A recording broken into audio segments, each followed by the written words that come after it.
Gen Z నేతకు పట్టం కట్టారు నేపాల్ ప్రజలు. సార్వత్రిక ఎన్నికల ఫలితాల్లో మాజీ మేయర్ బాలేంద్ర షా రాష్ట్రీయ స్వతంత్ర పార్టీ దూసుకుపోతోంది. మొత్తం 165 సీట్లలో ఇప్పటికే 20 చోట్ల ఆర్ఎస్పీ విజయం సాధించింది. మరో 95 చోట్ల ఆధిక్యంలో ఉంది. సొంత నియోజకవర్గం జాపాలో మాజీ ప్రధాని కేపీ శర్మ ఓలీపై భారీ ఆధిక్యంతో గెలిచారు బాలేంద్ర షా.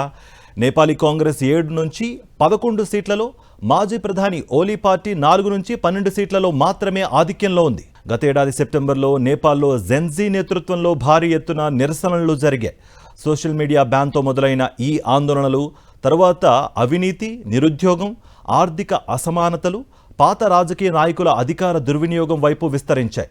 లక్షలాది మంది యువత రోడ్లపైకి వచ్చి నిరసన తెలపడంతో పోలీసుల దాడుల్లో 70 మందికి పైగా మరణించారు. ఆ తర్వాత ఈ ఉద్యమం కేపీ శర్మ ఓలీ సంకీర్ణ ప్రభుత్వాన్ని కూల్చివేసింది. 2022లో నేపాల్ స్థానిక ఎన్నికలతో రాజకీయ ప్రస్థానాన్ని ప్రారంభించిన బాలేన్ షా జెన్జీకి ఆదర్శ నాయకుడిగా మారిపోయారు. అతని ర్యాప్ సాంగ్స్ సైతం పాత రాజకీయ నాయకులను, కరప్షన్ను బలంగా విమర్శించాయి.